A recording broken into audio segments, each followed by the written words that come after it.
God desires a relationship with his people, with the family of Abraham.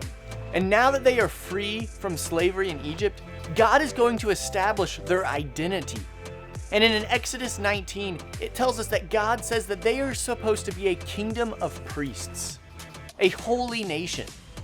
They are supposed to be his representation on earth. The nation of Israel is supposed to reflect the image of God to those nations around them. That the nations around them should be blessed because of the life and blessing that God is going to pour out through the Israelites. And so instead of leading the Israelites straight to the promised land, to the land of inheritance that he had promised Abraham, he leads them through a different route, through Mount Sinai. And it's actually at Mount Sinai that God is going to establish a covenant with the people of Israel. He's going to give them instructions and commands to try to teach them how to follow him.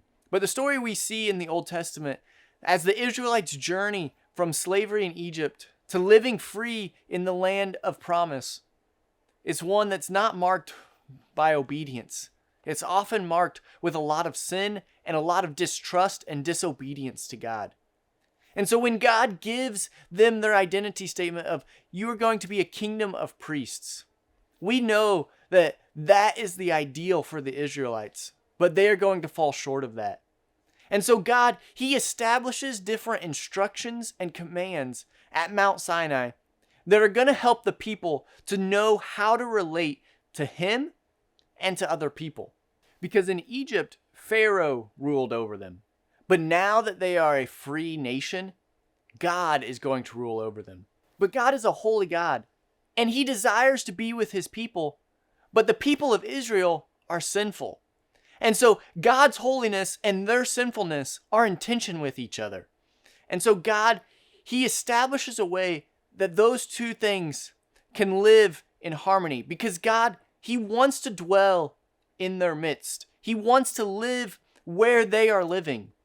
So it's God's nature as being holy that is going to dominate his desire for the people of Israel. He wants them to be holy. That's why he calls them a kingdom of priests. And so the instructions that he gives them deals with every part of their life. It deals with the moral life. It deals with their social life, their personal life, their married life, their family life. It deals with every area of their life. And so as you read the Ten Commandments, as you read the different commands and instructions in the book of Exodus and Leviticus, pay attention to what those commands and instructions are trying to motivate the people to do. How are they to live in relationship with God and with other people? And so after the Ten Commandments, God gives the Israelites instructions on how to build the tabernacle. And the tabernacle is an important place and thing for us to understand, because it is where God is actually going to dwell with the Israelites. And he wants them to build this tabernacle with different barriers to separate him from the people, because his holiness and their sinfulness has to be separated. But yet, even though there's separation, God still wants to dwell with his people. And so this idea of a tabernacle, of God making his dwelling with humans here on earth, is going to be important for the rest of the Bible, and especially when Jesus comes. And the different instructions and commands that God gives here at Mount Sinai is the foundational teachings of the entire Old Testament. And when the people of Israel, when they first hear the instructions of God, they respond with readiness to obey God. But as we keep reading in the book of Exodus, we see that their willingness to respond in obedience was short-lived.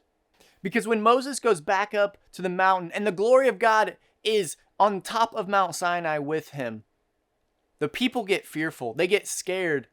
And they make an idol out of gold. They make a golden calf to worship, to represent the God who saved them from Egypt. In their idolatry, they broke the first commands that God gave them.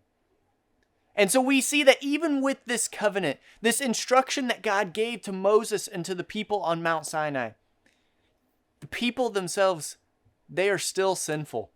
They're still going to disobey God, and so it helps us to anticipate the coming of another covenant.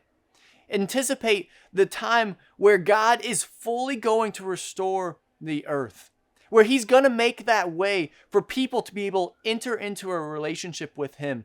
One where sin and disobedience is not going to have the final say, but God's holiness and goodness is going to.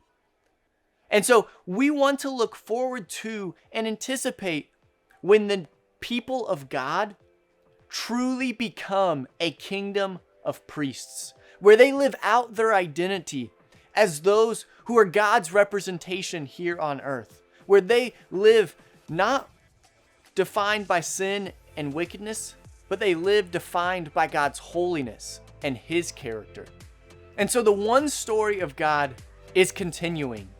And although the family line of Judah took a back seat to the story of Moses and Aaron and the exodus of the Israelites from Egypt, we want to pay attention that God, he is working throughout all of the stories of the Old Testament to bring about the redemption and restoration of his people. Those who are going to walk faithfully with him and obey him and worship him with every area of their life.